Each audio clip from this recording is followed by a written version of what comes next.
నమస్కారం M4 TV news కి స్వాగతం.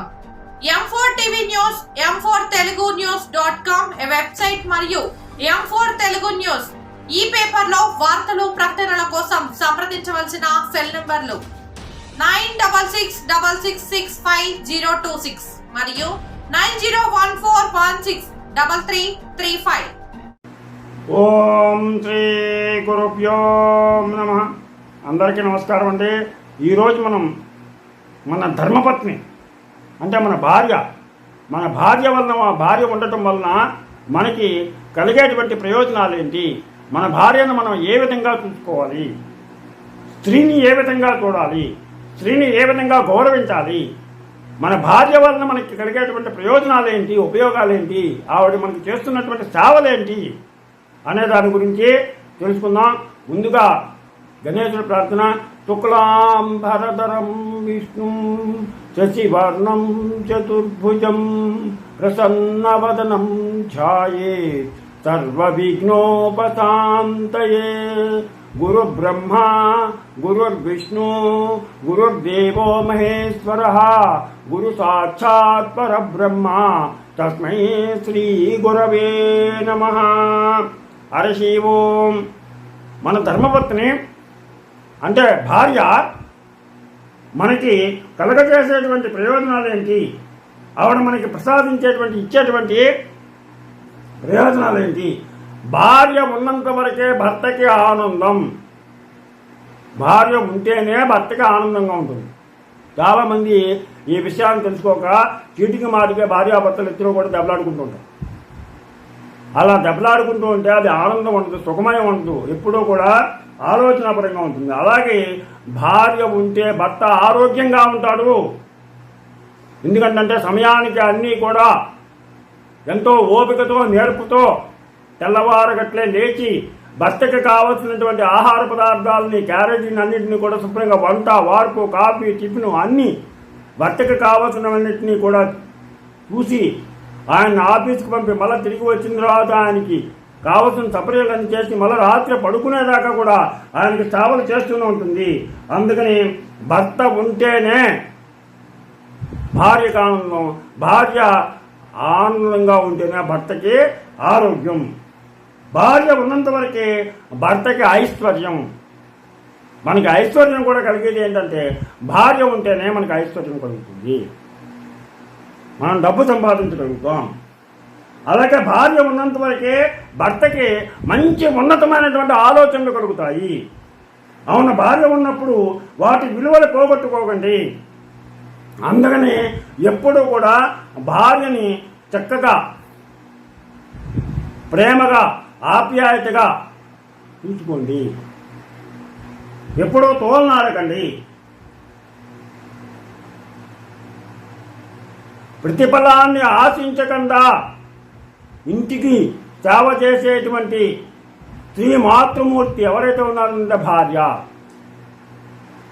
మనకు కావలసినటువంటి సపర్యలన్నీ చేసేది మన భార్య. ప్రతిఫలాన్ని ఆవిడ ఏమీ కోరుకోదు పాపం. నాకు ఇది కావాలి అని ఎప్పుడు అడగదు. అలాంటి భార్యని చక్కగా చూసుకోండి. అలాగ భార్య ఉన్నప్పుడు వాటి విలువను పోగొట్టుకోకండి. వెళ్ళిపోవాలి అని దెబ్బలాడుకుని పుట్టింటికి పంపించేసి మేము విడిపోయాం, దెబ్బలాడుకున్నాం అనేటువంటి బాధని పొందకండి. ఎప్పుడైనా కోపంలో లేదా చిరాకులో ఏదైనా మాట అనుకున్నా అది ఎక్కువసేపు ఆ కోపం ఉండకూడదు. ఒక 10 నిమిషాల్లో మళ్ళా ఎవరు తప్పు వాళ్ళని తెలుసుకుని పట్టుదల లేకపోకుండా కలిసిమెలిసి అన్యోన్యంగా ఉంటే కనుక మనకి ఆ భార్య ఉంటే ఆరోగ్యం కానీ ఆనందం కానీ ఐశ్వర్యం కానీ కలుగుతాయి. అందుకని భార్యని ఒక పసి పిల్లలా చూడండి, ఒక పసి పిల్లలా చూడండి. అలాగే మన చివరి దశ వచ్చిందనుకోండి, మనని ఒక చంటి పిల్లాడుగా చూసేటువంటిది మన భార్యే. పిల్లలు చూడరు, ఉద్యోగాలకు వెళ్ళిపోతారు, ఆడపిల్లలు పెళ్లిళ్ళు చేసుకుని వెళ్ళిపోతారు. వృద్ధాప్యం, లేవడం, కూర్చోడం, అన్నం వండుకోలేం, తినలేం, బాత్రూమ్కి వెళ్ళాం. అలాంటప్పుడు భార్య మనల్ని ఒక పసి పిల్లవాడిలాగా లాలిస్తుంది. ఒక పసి పిల్లవాడికి అన్నం ఏ విధంగా పెడుతుందో అలా పెడుతుంది వృద్ధాప్యంలో. అందుకనే వృద్ధాప్యంలో ఒకరికి ఒకరు తోడుగా భార్యాభర్తలు ఉండాలి. అదే దాంపత్య జీవితం. చివరి దశలో మనకి ఒక తల్లిలా చూసుకునేది ఆ భార్య అనేటువంటి విషయాన్ని మర్చిపోకండి. నువ్వు ఎక్కడ జన్మించావో, నేను ఎక్కడ జన్మించానో, ఆవిడ ఎక్కడ పుట్టిందో, మనం ఎక్కడ పుట్టాం. పెళ్లి చేసుకుని ఇద్దరం ఒక దెయ్యం. కన్న తల్లిదండ్రుల్ని, బంధువుల్ని, మిత్రుల్ని అందరినీ వదిలిపెట్టేసి ఆవిడ మన కోసం త్యాగం చేసి, జీవితాన్ని త్యాగం చేసి మన కోసం వచ్చేసింది. ఆవిడ వచ్చేసి మన మంచి చెడ్డలు చూస్తుంది. అటువంటి భార్యని పసి పిల్లలా చూసుకోండి. అలాగే పరిణయం నుండి చివరి వరకు కూడా నీకు నేను, నీకు నేను, నాకు నువ్వు అనేటువంటి విధంగా ఉండండి. ఒకరికొకరు ఆసరాగా ఉండండి. ఆఖరి రోజుల్లో భర్తకి భార్య విలువ, భార్యకు భర్త విలువ పూర్తిగా అర్థమవుతుంది. అలాగే భార్య కూడా భర్తని ఎప్పుడు కూడా దూషించకూడదు, గౌరవంగా చూడాలి. నీకు నేను తోడు, నాకు నువ్వు తోడు అని చెప్పేసి వృద్ధాప్యంలో గడపాలి అంటే ఆ సంసారం, ఆ జీవితం, ఆ దాంపత్య జీవితం సుఖమయం కావాలంటే ఇద్దరు కూడా కలిసిమెలిసి చక్కగా ఒకరినొకరు అర్థం చేసుకుని దాంపత్య జీవితాన్ని గడపాలి. ఆఖరి రోజుల్లో భర్తకు భార్య విలువ, భార్యకు భర్త విలువ పూర్తిగా అర్థమవుతుంది, తెలుస్తుంది చాలా మందికి. కానీ వయసులో ఉన్నప్పుడు అర్థం చేసుకుంటే ఆ బంధం ఇంకా గొప్పగా, సంతోషంగా ఉంటుంది. దేవుడు మనిషిలో ఉండలేడు కావున భార్యనిచ్చాడు. ఈ భార్య రూపం, దేవుడు భార్య రూపంలో వచ్చాడు మనకి. అలాగే తల్లి రూపంలో వచ్చాడు. చిన్నప్పుడు మనకి పెళ్లి కాకముందు తల్లి, ఆవిడ శ్రీమూర్తి. మనకి ఆకలిస్తే అన్నం పెడుతుంది. మనకి కావాల్సినటువంటి అన్నీ కూడా ఓపికతోటి ఆవిడ చూస్తుంది. నవమాసాలు ఆవిడ తన కడుపులో మన పెట్టుకుని పెంచి, మన పెంచి పెద్దవాడిని చేసింది. తర్వాత ఒక భార్య చేతిలో పెట్టింది. ఆవిడ శ్రీమూర్తి. ఆ తల్లి సదా కొడుకుతో ఉండలేడు. అయితే చిన్నప్పటి నుంచి చూసినటువంటి ఆ తల్లి కొడుకుతో సమానంగా ఉండలేదు కదా. కొడుకు వయసు వేరు, తల్లి వయసు వేరు. తల్లి పెద్దది. అందుకని వెళ్ళిపోతూ భార్య చేతిలో తన సమానమైనటువంటి వయసు అయినటువంటి భార్య చేతిలో పెట్టి వెళ్ళిపోతుంది ఆవిడ. చూడండి తల్లి చేసేటువంటిది. తాను ఉన్నంతసేపు ఆ కొడుకుకి సేవలు చేస్తూ, భర్తకి సేవలు చేస్తూ గడుపుతుంది. వెళ్ళిపోయేటప్పుడు ఆ కొడుకుని మళ్ళా ఓ స్త్రీ చేతిలో పెట్టి వెళ్ళిపోతుంది. ఆవిడే భార్య. ఆవిడ చివరిదాకా కూడా